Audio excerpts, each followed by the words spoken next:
Welcome back to the Ultimate Fitness series. After deconstructing strength training in the last video, we're diving into endurance training today, a key component of a healthy lifestyle. If you're looking to boost your stamina, enhance your cardiovascular health, or simply want to enjoy life with more energy, this video is definitely for you. Endurance training is more than just a workout. It is a lifestyle choice that promotes well-being and longevity. By effectively exercising the respiratory and cardiovascular systems, endurance training plays a crucial role in overall health and vitality. Studies have consistently shown that it offers preventative benefits against diseases like atherosclerosis, stroke, and heart attacks, which are responsible for a significant portion of society's mortality.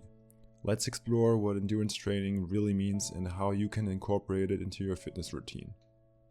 To truly understand endurance training, we need to revisit the concept of endurance itself. Endurance refers to the body's relative ability to resist fatigue during prolonged exertion. This resistance to fatigue can manifest in several forms. There is physical fatigue, the weariness experienced in skeletal muscle function; mental fatigue, a decrease in the ability to concentrate; sensory fatigue, a temporary limitation of sensory perception; motor fatigue, a reduction in the transmission of movement impulses by the central nervous system; and motivational fatigue, a decline in power or emotionally driven motivation.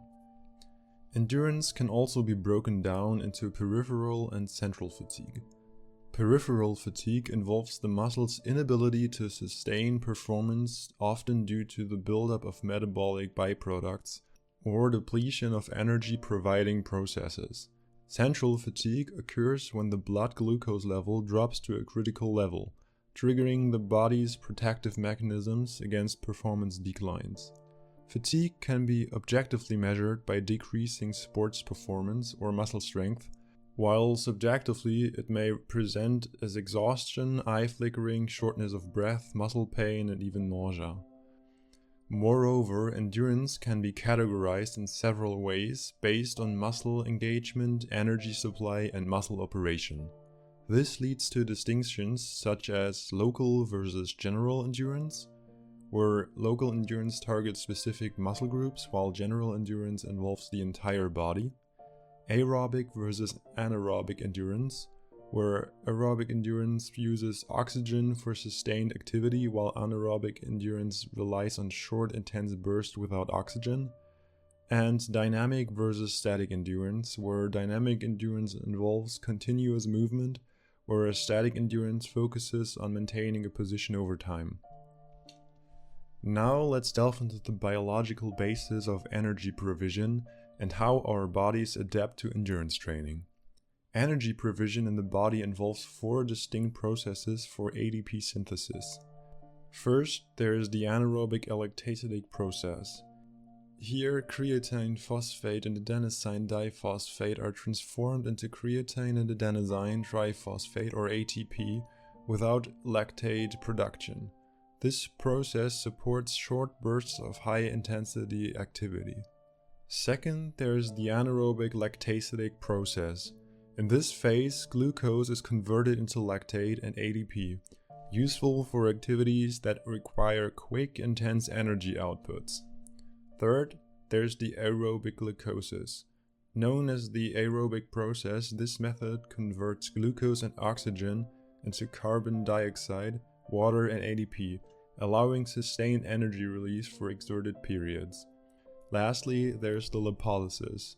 This aerobic process involves the breakdown of free fatty acids and oxygen into carbon dioxide, water, and ATP, supporting long-term endurance efforts. It's important to note that these pathways initiate at different rates and reach their maximum efficiency at varying times. Depending on the duration and intensity of the physical load, the body's energy provision consists of a different balance between aerobic and anaerobic processes. Endurance training prompts various adaptations in the body, enhancing these energy pathways. After prolonged endurance training, you'll notice several key changes. The cardiovascular system adapts by decreasing the resting heart rate, meaning that your heart becomes more efficient at rest. Also, the heart function improves during exercise, allowing for better performance. The stroke volume of the heart also increases, pumping more blood per heartbeat. Also, peripheral vascular resistance decreases, making blood flow more efficient. These changes collectively enhance cardiac efficiency, reducing myocardial oxygen demand while increasing oxygen supply to the heart muscle, significantly lowering the risk for heart attacks. Muscles also respond to the endurance training with several beneficial changes, including an increased mitochondrial volume, which boosts energy production within cells, and improved aerobic and anaerobic enzyme activity, improving the efficiency of energy production, as well as an increase in intramuscular glycogen storage, offering more readily available energy for sustained activity. Collectively, these adaptations result in enhanced muscular performance and reduced sympathetic drive to the heart, promoting cardiovascular health. Endurance training affects the blood too, leading to an increase in red blood cells and hemoglobin, improving the oxygen carrying capacity. Furthermore, endurance training triggers adaptations in the autonomic nervous system, providing relative protection against the effects of stress. This holistic approach to training enhances overall health and well-being. So now let's move on to endurance training methods. Endurance training encompasses a variety of methods, each designed to meet specific training objectives. Here are some of the key endurance training methods. First, there's the continuous method. In this method, training is conducted at an intensity ranging from 70 to 90% of an individual's peak performance level. It involves continuous exercise without breaks, typically lasting anywhere from 30 minutes to 2 hours. This method is ideal for building aerobic endurance and cardiovascular health. Second, there is the interval method.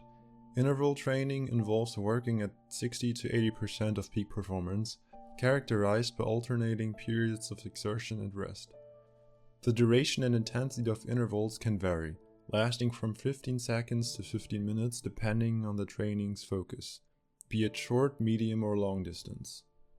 Typically, around 10 to 12 repetitions are performed, with recovery periods often referred to as active rest, during which approximately 50% of recovery is achieved.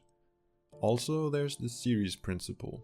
This method incorporates regular intervals, but includes longer breaks of 3 to 10 minutes after a specific number of intervals. This approach allows for exerted interval training and higher training volumes, accommodating endurance development for various athletic demands. Then there's the repetition method.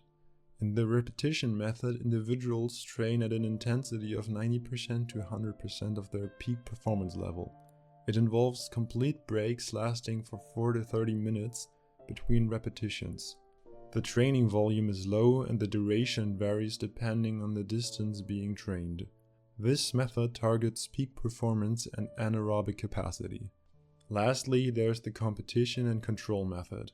This approach involves training at intensities ranging from 95 to 105% of the individual's peak performance level. Training is continuous, mirroring the demands of actual competitions with no breaks. The distance covered during training varies based on the target competition distance. A commonly used parameter for determining training intensity is the heart rate, measured in beats per minute. Monitoring heart rate provides insights into how training intensity affects the body system. Various heart rate zones are associated with different training outcomes. The commonly used formula for estimating maximum heart rate is 220-H. This formula helps establish a baseline for calculating training intensity. However, individuals often rely on personal sensations and experiences to determine intensity levels that feel right to them. For effective endurance development, aiming for a weekly fitness zone time of at least 60 minutes is a good starting point, with an ideal goal of reaching 180 minutes per week. The more time spent in the fitness zone, the greater the endurance and the performance gains. In recent years, endurance training trends have shifted towards lower training intensities with increased frequency. Integrating movement into daily life has become crucial, promoting an active lifestyle essential for modern fitness enthusiasts. Endurance training not only enhances athletic performance, but also offers a powerful tool for fat burning. Trained individuals experience efficient fat metabolism, especially during submaximal exercise. As the body's endurance improves, it becomes more adept at utilizing fat for energy. For optimal fat burning, endurance training should focus on lower intensity levels. Specifically, 70 to 75% of VO2 max is considered the ideal intensity for efficient fat metabolism. This approach helps individuals target stored fat effectively, aiding in weight management and overall fitness. Endurance training is a versatile and adaptable component of fitness that benefits individuals of all ages and levels of physical ability. It empowers athletes, supports overall health, and offers protection against common lifestyle-related illnesses. By incorporating endurance training into your routine, you can enhance your cardiovascular fitness, boost stamina, and increase the quality of life. So with that in mind, stay active, stay healthy, and keep pushing your limits. Thank you for watching. Don't forget to like and subscribe. Until next time.